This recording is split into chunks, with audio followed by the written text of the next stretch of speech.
Hello বন্ধুরা, good morning and welcome back to my channel Mumtaz daily blog চ্যানেলের আরও একটি নতুন ভিডিওতে তোমাদের অনেক অনেক স্বাগত জানাই।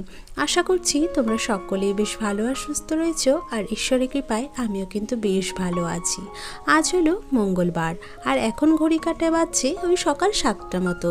তো আজকে ব্লগটা তোমাদেরকে সাথে করে নিয়ে এখন থেকে শুরু করতে চলেছি। আশা করছি প্রতিদিনের মতো আজকে ব্লগটাও তোমাদের খুব ভালো লাগবে। চলো তাহলে দেখতে থাকো।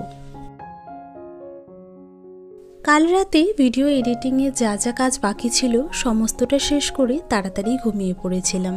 তো যে কারণে আজ কিন্তু বেশ সকালেই ঘুমটা ভেঙে গেছে। তো ভাবলাম সকাল সকাল যখন ঘুমটা ভেঙে গেছে আর শোবো না, এখনই চটজলদি উঠে পড়ি। তো যেই ভাবা সেই কাজ, ঘুম থেকে উঠে প্রথমে প্রতিদিনের মতো বাসি কাজটা সেরে নিয়েছি। ওই যে বাসি উঠোন ঝেড়ে নেওয়া, বাসি ঘর ঝেড়ে নেওয়া, তো এগুলো আমি করে নিয়েছি। আর তারপরে এই যে দেখতেই পাচ্ছ, আমি কিন্তু সকাল সকাল 1 কাপ চা খেয়ে নিয়ে রুম ডাস্টিংয়ের কাজে লেগে পড়েছি। তো প্রথমে আমার ওয়ালের যে ফটো ফ্রেমগুলো রয়েছে সেগুলোকে ক্লিন করে নিয়েছি, আর তার সাথে আমার বেডের সাইডে যে জানলাটা রয়েছে সেটাও কিন্তু খুব সুন্দরভাবে পরিষ্কার করে নিলাম। অনেক দিন হয়ে গেল জানলাটা পরিষ্কার করা হচ্ছিল না। তো আজ ভাবলাম বিছানাটা তোলার আগে রুমটা ডাস্টিংটা করে ফেলি, ওই টুকিটাকি যা যা আর কি ক্লিন করার। আর তার সাথে ওই যে আমার ওয়াল পেন্টিংটা রয়েছে সেটাও কিন্তু আমি খুব সুন্দরভাবে মুছে পরিষ্কার করে নিয়েছি। আসলে ধুলোবালিগুলো কিন্তু এই ওয়াল ফ্রেমের উপরেও আটকে থাকে, জানো তো। তো সেই জন্য আমি যখনই ঘর পরিষ্কার করি তখন কিন্তু সমস্তটাই পরিষ্কার করার চেষ্টা করি। তো এই যে মোটামুটি ক্লিনিংয়ের কাজ করেছি, আরও কিছু কাজ বাকি রয়েছে।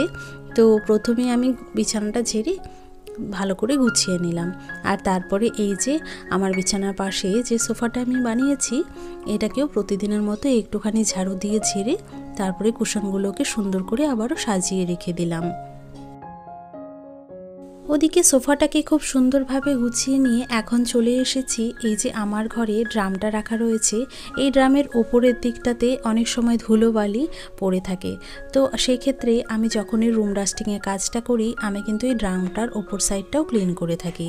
আর তারপরে তো দেখতেই পেলে আমি কিন্তু আমার ওয়ালের ফ্রেমটা আর তার সাথে ওই ইলেকট্রিক বোর্ডটাও পরিষ্কার করে নিলাম।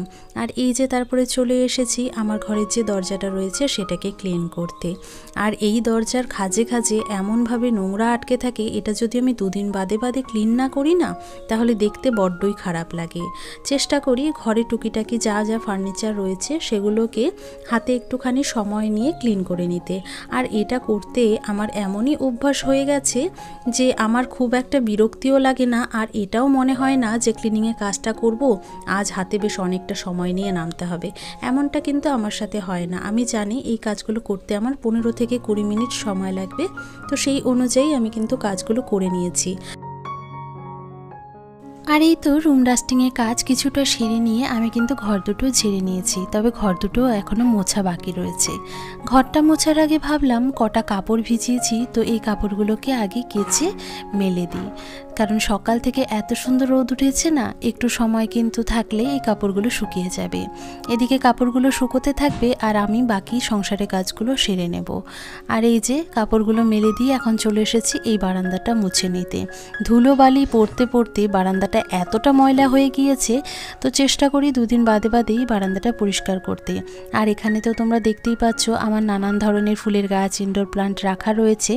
আর এতটা পরিমাণে বাইরে রোদের তেজ রয়েছে না, এই অবস্থায় যদি আমি গাছগুলোকে বাইরে বের করে দিই সেক্ষেত্রে কিন্তু গাছগুলো একদমই নষ্ট হয়ে যেতে পারে।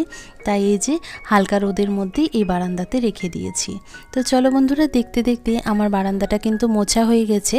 আর তারপরে চলে এসেছি এখন ঘর দুটো মুছে নিতে। বন্ধুরা, তোমরা হয়তো লক্ষ্য করে থাকবে যেদিন একটুখানি সকালবেলা ঘুম থেকে ওঠা যায় সেদিন কিন্তু সংসারে কাজ বেশ অনেকটাই এগিয়ে যায়।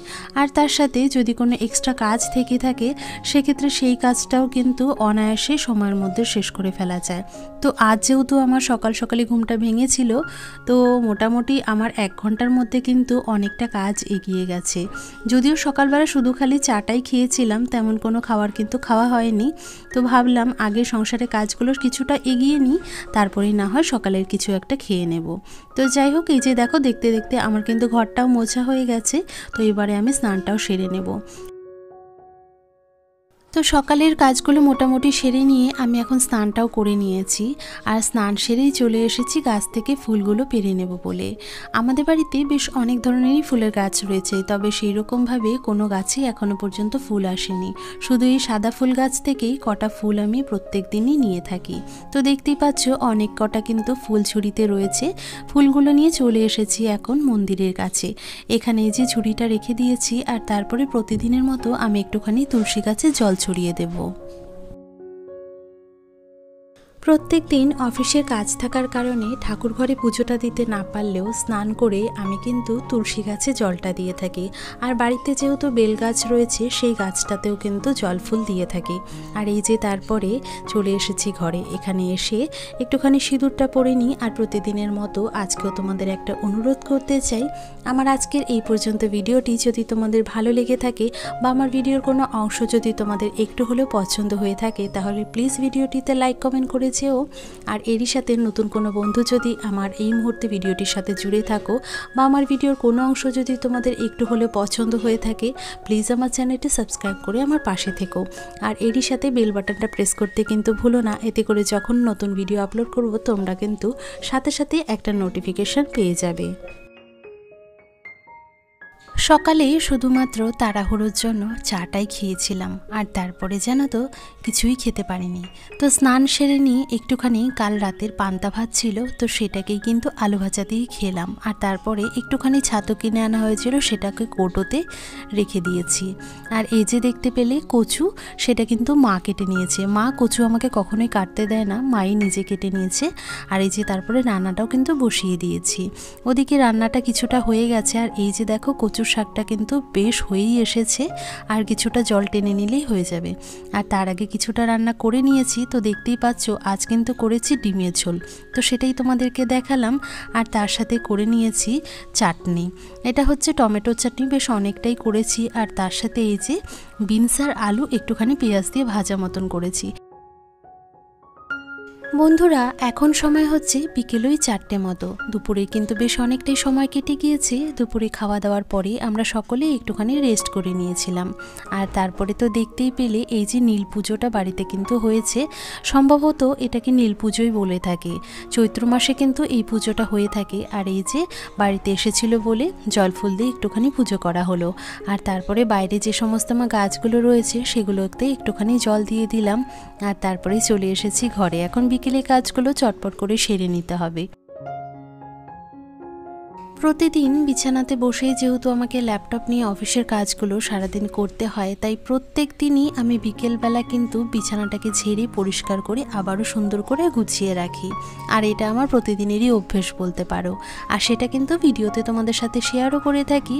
যদিও তোমরা হয়তো বলতে পারো একই ধরনের কাজ, তবে কি করব বলো তো, সাংসারিক জীবনে এই কাজগুলোর সাথে যে অনেকটাই জড়িয়ে গেছি। আর এই কাজগুলো কখন যেন অজান্তে একটা অভ্যাসেই পরিণত হয়ে গেছে। তাই এই কাজগুলোই তোমাদের সাথে একটা ভিডিওর মাধ্যমে তুলে ধরার চেষ্টা করি। আশা করছি এই কাজগুলো তোমাদের বেশ ভালো লাগে। আর এই তো ঘর দুটো ছেড়ে নিয়ে এখন চলে এসেছি কটা কাপড় গোছাতে। সকালবেলা কেচে দেওয়া হয়েছিল, তো সেই কাপড়গুলো কিন্তু 2 ঘন্টার মধ্যে শুকিয়ে গেছে। আসলে সকাল থেকে বাইরে যা রোদের তাপ, এতে করে খুব একটা বেশি কিন্তু সময় লাগে না জামা কাপড় শুকাতে। 2-4 দিন হলো এখানে কিন্তু বেশ গরম পড়ে গিয়েছে জানো তো। আগে তো ফ্যান চলতো না ঘরে, তবে এখন কিন্তু ঘরে ফ্যানও চলতে শুরু করে দিয়েছে। তো যাই হোক, এই যে দেখো আমি কিন্তু দেখতে দেখতে বেশ কটা কাপড় গুছিয়ে নিয়েছি। আর এই শাড়িটা বের করেছি মায়ের প্রতিদিনে পরার জন্য। আসলে মা যে শাড়িগুলো পরে থাকে সেই শাড়িগুলো প্রায় নষ্টই হয়ে এসেছে। তো রীতিমতো জোর করেই আমি কিন্তু মায়ের জন্য আলমারি থেকে এই সুতির কাপড়টা বের করেছি। তো দেখো আমার কিন্তু সমস্ত জামা কাপড় গুছানো হয়ে গেছে। জামা কাপড়গুলো গুছিয়ে নিয়ে এইবারে চলে এসেছি আলনাতে এইগুলোকে সুন্দরভাবে সাজিয়ে রাখতে। জানো তো এই আলনাটা গোছাতে আমার এতটা ভালো লাগে সেটা কি আর বলি। প্রত্যেক দিন যদি কাপড়গুলো গোছানোর পরে আমি এরকমভাবে আলনাতে সাজিয়ে রাখতে না পারি না, আমার যেন নিজেরই এই আলনাটা বড্ড এলোমেলো মনে হয়। আর যেহেতু ঘরে খুব একটা ফার্নিচার নেই, তাই চেষ্টা করি যে কটা টুকিটাকি জিনিস রয়েছে সেগুলোকে সুন্দরভাবে গুছিয়ে রাখার। আর এই যে ওদিকে আলনাতে কাপড়গুলো সাজিয়ে আমি কিন্তু আমার ঘরের জানলাটাও আটকে দিয়েছি, কারণ একটু বাদে সন্ধে হয়ে আসবে, আর সন্ধে হলেই তো চলে আসে ঘরে মশা। তো সেই কারণে আমি একটুখানি বেলা থাকতেই জানলাটা আটকে দিয়ে থাকি। আর এই যে তারপরে চলে এসেছে টিউবওয়েলে। এই যে দুপুরে কটা এঁটো বাসন রাখা ছিল সেগুলোকে আমি একটুখানি জলে ভিজিয়ে রেখে দিয়েছিলাম, তাই এগুলোকে এখন চটজলদি মেজে তুলে রাখবো। আর জানো তো, সন্ধে হতে না হতেই এই টিউবওয়েলের ধারে কোনো রকম কাজ করা যায় না, এতটাই মশা চলে আসে যে এখানে বসে শান্তি করে কোনো কাজ করব সেটা কিছুতেই হয় না। চেষ্টা করি প্রত্যেক দিন একটুখানি বেলা থাকতেই এই কাজগুলো করে নিতে, তবে সেই রকমভাবে তো সময় করে ওঠা যায় না, প্রত্যেক দিন একই রকম সময় করে কখনোই কোনো কাজ হয় না। আর এই যে দেখো, আমার কিন্তু দেখতে দেখতে সমস্ত বাসন মেজে নেওয়া হয়ে গেছে, আর তারপরে ওই গামলাতে জল ঝরতে উপর করে দিয়েছি। এবারে চলে এসেছি উঠোনটা ঝেড়ে নিতে। ওদিকে ঘরের কাজ মোটামুটি আমার হয়ে গেছে, এখন এই বাইরের কাজগুলো করে নিলেই কিন্তু হয়ে যাবে। তো প্রথমে দেখতেই পেলে আমাদের যে নতুন সিঁড়িটা রয়েছে সেটা কিন্তু আমি ঝেড়ে নিয়েছি, আর তারপরে এ পাশের উঠোনটা এখন চটজলদি ঝেড়ে নেব। দেখতেই পাচ্ছ উঠোনে কত পাতা পড়ে রয়েছে। আসলে এই যে আমাদের উঠোনের মধ্যে একটা বড় বেল গাছ রয়েছে, ওই গাছ থেকেই সমস্ত পাতা পড়ে গোটা উঠোনটা ভর্তি হয়ে থাকে। আর প্রত্যেক দিন যদি আমি এরকমভাবে উঠোনটা না ঝেড়ে পরিষ্কার করি, দেখতে কিন্তু বড্ড নোংরা লাগে, আর তাছাড়া এত পরিমাণে হাওয়া হয় সেই পাতাগুলো কিন্তু আরও বেশি ছড়িয়ে যায় এদিক ওদিকে। তাই এই যে খুব সুন্দরভাবে দেখো আমি কিন্তু এ পাশের উঠোনটা ঝেড়ে নিয়েছি, এখন কিন্তু দেখতে বেশ ভালোই লাগছে। আর এই তো ওপাশের উঠোনটা ঝেড়ে নিয়ে এবারে চলে এসেছি মন্দিরের এই পাশটা ঝেড়ে নিতে। প্রত্যেক দিনের মতো মন্দিরের সামনেটা ঝাড়ার সাথে সাথে সামনের রাস্তাটুকুও কিন্তু আমি ঝেড়ে নিই, কারণ সামনেটায় যদি নোংরা থাকে সেটা কিন্তু দেখতে একদমই মানানসই মনে হয় না। তাছাড়া বাড়িতে যদি কোনো লোকও আসে সেক্ষেত্রে সেটাও কিন্তু দৃষ্টিকটু মনে হয়। তো ওদিকে আমি সম্পূর্ণটা ঝেড়ে চলে এসেছি, আর তার সাথে দেখো সন্ধেবেলায় করে নিয়েছি একটুখানি আলুর চিপস। তো এটা দিয়ে চায়ের সাথে সন্ধ্যের টিফিনটা সেরেছি। তো আজকের মতো এখানে বিদায় নিচ্ছি বন্ধুরা, দেখা হচ্ছে কাল একটা নতুন ভিডিও।